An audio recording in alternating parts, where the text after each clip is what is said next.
World War I, pangatlong laban ng gabi. Team Sarya, mag-ingay! Sa kanan ko, mula Bataan pa para sa inyo, mag-ingay para kay Bricks. Sa kaliwa naman, galing Olonga po, mag-ingay para kay Ledja. Bago ang lahat, gusto muna magpasalamat sa aming kagalang-galang na Vice Mayor, Sir Rodel Cerezo. Thank you po. Sir, thank you po.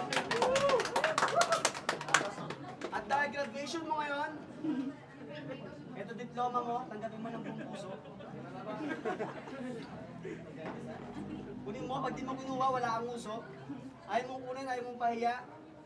Kasi aminado ka sa sarili mo, hindi ka marunong tumula.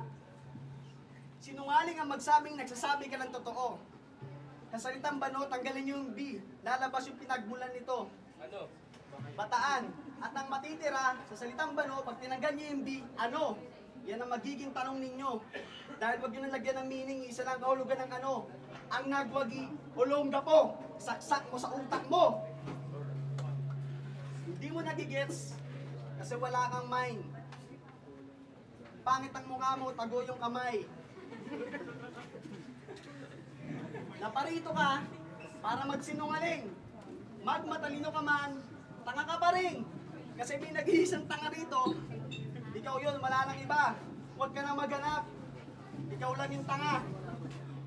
Aasahan ba nila sa'yo magbumula ang mga tugmaang matindi? Mga totohanan salita na dudurog sa ambisyon mo. Maging swabe sa tindi, mabibingi ka sa lindi. Leche ka, pauuwiin kita sa gulpe. Kinakabahan ako kapag tumiditig ka sa sarili mo. Sa sobrang baliw ko, kinakausap ko yung sarili mo. Hindi ka taga-Balanga, taga-Maribeles ka. Sa barangay Sisiman, ba't nahulaan ko? Kasi taga-Rong ka. O kahit i-research mo pa, totoo yung sinasabi ko sa'yo. Huwag ka na magsumblero, wala ka naman noo. Matalino ba to? O ba't ka nagsalamin? Seryoso yung mukha niya, sarap sapakin. O hindi ikaw yun, yung nasa likod mo. Gusto mo parang maganda, magkampihan na kayo. Isang oras yung banat ko, wag ka maboring. Kasi totoo sasabihin ko, hindi drawing. 10 seconds, wag ka nang humirit. Alam mo, may galing siya sa'yo. Nagpadala siya ng litrato mo. Nakalagay pa sa sobre. Kaso yung nakita ko lang, ilong mo. Wala yung mata mo. Unang banat para kay Bricks. Yo! Para luminaw yung paningin ko, kaya nga ako nagsalamin. Ngayon nagsalamin na ako, pangit ka pa rin. Yo! Sumunod pagbabalik ko sa Gapo, gusto ko na magpasalamat kay Press. Pero naman akong bagong papatayin, kaya magtawag na kayo ng Press. Pero hindi na kita kailangan tiktikan para maka-abante par. Kasi kahit wala akong inquirer, kaya kitang patayin kung may Rabanas Philippine Star. Ikaw ay parang tinapa na papalutan ko ng dyaryo. Bangkay mo yung mapakain ko sa lahat ng aso sa buong baryo. Aabakan lang kita, King Kupal, ako si Super Mario. Bukat pa lang ng round ko pero yun na agad na senaryo. At balita ko kagrupo mo si Tukel. Alam na, di na ako magtataka. Sa pagiging Bano sa rap battle, kayo ang kilala. Kaya anong yung nakain? At ako yung hinamon. Diet ako pero ngayon ikaw ay aking nilamon. Pero wala ka makukuha sustansya dito kasi utak walang naman. Sana sa next slide mo, tinapay ka na lang para meron kang palaman. O kaya, maging calculator ka na lang sa tindahan na mabenta para next slide mo, pagkaroon ka naman ng kwenta. At pangalan mo, Lenja, tangina. Doon pa lang halatang hindi na nag-isip. At sigurado ako hindi ka rin marunong magsuot ng brief. Kasi mas babae ka pa kaysa kay Beyonce Knowles. So pagkakailanganin mo pa ng brief, wala ka din namang support. Kasi sa battle, wala kang balls. Kaya dapat na pangalan mo, Rinchak. Kamura-mura ka kasi mukha kang tiyanak. Kasi nung ginawa ka, yung tatay mo, aso ang tinorjak. Kailangan kinalabasan, ayun, palpak. Wala akong pakailangan kung member ka ng Alpha Tactica. Na isang hampas ko lang sa'yo, patay kang putaktika. Hindi mo mahuhulaan ang aking bawat taktika. At sobrang high, di mo kakayanin kahit adik ka. Kaya ibigay mo man dito ang iyong best. Ikaw ay boom, panes. Kaya dito sa stage, ikaw ay bales. Kung ayaw pugpukin kita ng broom, wales. This is war! Wala ka ng takas para nakakulong na sila Poles. I will fuck you up sabay hampas sa pet ko, di Paolo Bejones!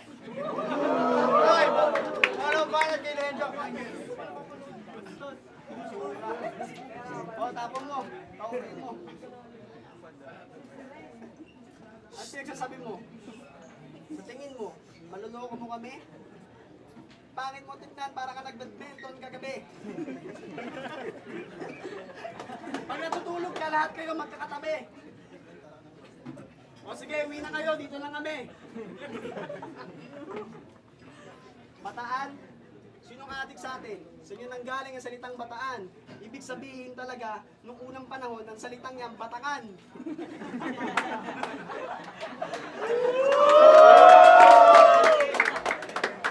Wala ka naman wala sa inyo yung kamatayan mo hanggang dito. O tignan mo yung salamin mo. Naku, malabo na naman ang mata ng kanyang lolo. Pinuhanan mo na naman. Paano inom ng gamot yun? Sisisihin ka na naman ng lola mong wala naman laman. At alam nyo ba, ito ang totoo. Pumunta siya sa kamatayan ng kanyang tiya. Kanino? Kay Tita Melby, para magpa-picture ka sa puntod ng idol kong si Dolphy. Pinaglabang mo ba sa FB? At itong idol niya si Jollibee. 3 taon niyang primary yung picture nila ni Jollibee.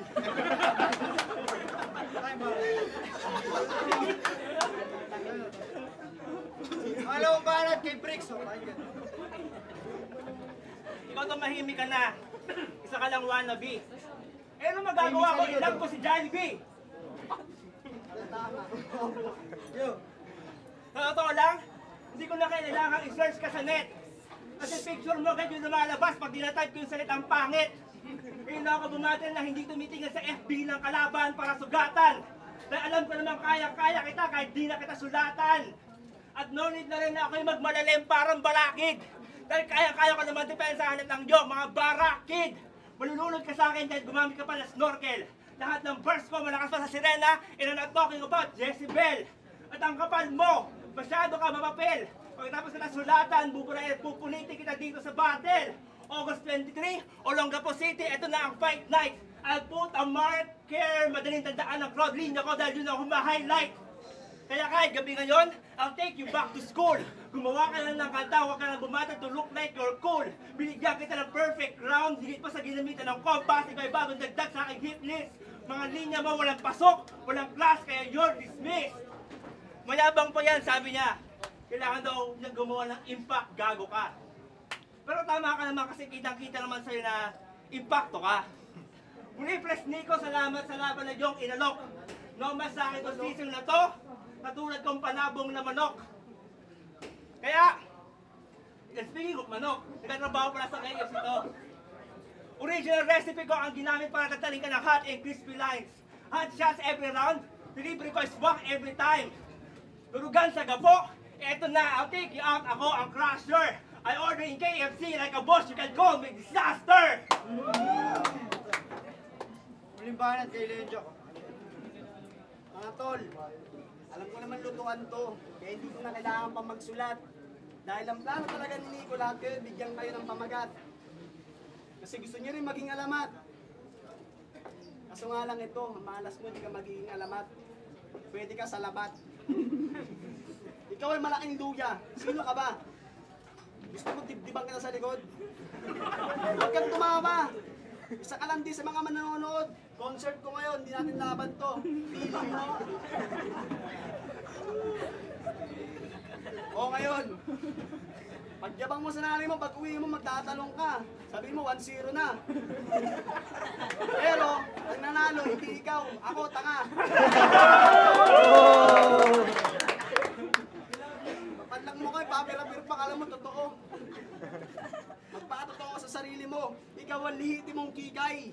Natagpo ka lang nakahandusay, walang malay sa ilalim ng puno ng katuray. At ang patunay, ako ang totoong may chest. Tangina mo, Bricks. Tanggalin kaya kita ng breast. Sino ba mukhang tomboy?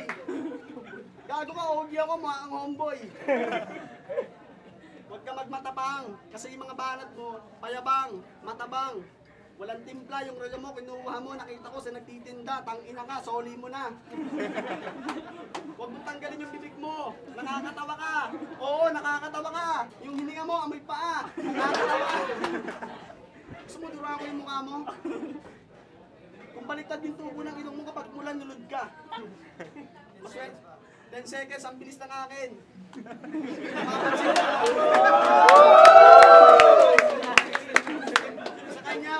Sa kanya, unlimited rice, parang mang inasal. Gusto mo pagtapos kong bumanat, uwi na kami, ikaw na lang dito. Pero salamat, dumating ka para maging laruan ko. Pero di ko talaga kayo kalaban eh. Bigyan mo ako ng pagkakataon, lahat ng mga kalaban natin sa ibang lugar, dudurugin ko. Pero wag kayo. Kasi mahal kayo ni Nico. At last time, Nicoy, alam ko naman kaya ito, dito nagpunta.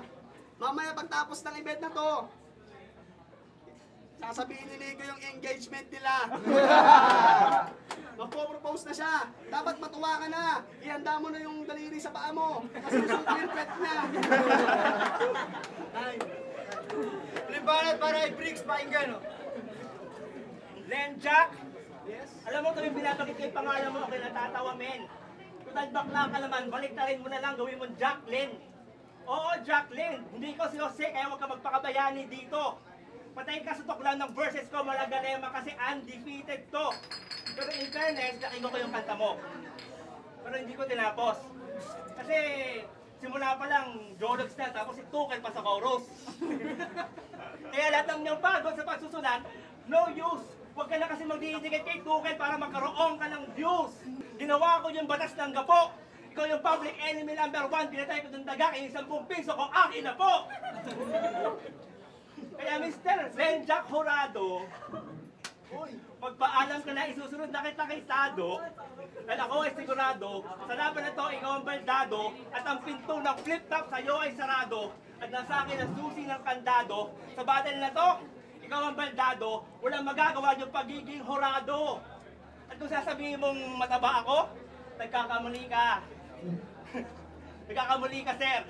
Kasi baskulado na ako, trabaho ko ngayon, bouncer. Kaya after ng battle na to, mas nadami po likes ko sa aking page. Mamatay ka sa inggit pag ako na ang bouncer ni Anigbo on stage.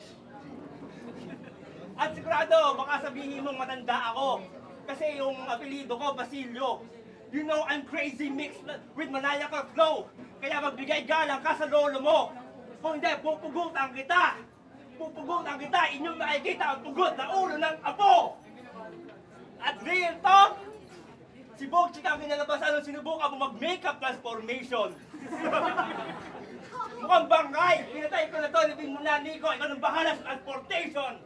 Time. Pagingay para sa laban na yun. Boto ng tao, 5-0 para kay Bricks. Boom ng LongAbo Outdoor Sports. Boom. Binoto ko si Bricks. Explain ko lang ng saglit. Lahat ng round kay Bricks, although talented, kitang-kita talented si Paksa sa freestyle, no? Mabilis siya mag-isip. Pero yun kasi nagiging problema sa freestyle, medyo nagiging masyadong random at nawawala yung depth, nawawala yung lalim. Kaya ang ina-encourage din sa liga na to ay maghanda rin tayo na sulat din tayo kasi we have time naman para sa mga libatas para ma-exhibit din natin yung ating spontaneity, pagiging spontaneous. Pero kapag nagiging problema talaga kapag masyadong puro freestyle na lang, nawawalan talaga ng lalim at ng bigat. Nawawalan ng novel yung laban. So, binigay ko yung laban kay Bricks. Siguro doon na lang. Marami pang judges na mag-explain. Si Gilbert Bailey, Armaletra, bali, ang nangyari kasi freestyle tapos sundot ng sulat laban sa bataan na nakanta siya. So, pero tumatak sa amin yung inline jump na bataan na natakal. Tapos yung kay Bricks naman yung I order like a boss or disaster or something like that. So yun, okay na sa amin si Lenjack eh. So, freestyle na siya para ano, so Bricks na. Armaletra, boto ay Bricks. Round 1 to Bricks, round 3 kay Lenjack. Kita naman na mas naging handa si Bricks tapos si Lenjack medyo nag-freestyle. Pero sa third round maganda yung last line ni kilala niyo na ako. Doon sa consistency kay Bricks. Pero sa crowd reaction, syempre may kita nyo kay Lenjack yung tawa ng tao. Pero sa pagsusulat, sabi sa paghahanda, kay Bricks pa rin. Kaya kay Bricks ako. Okay, sigurado naman na hindi ganong handa si Lanjak. Malikinahin siya ni Bricks sa laban na to.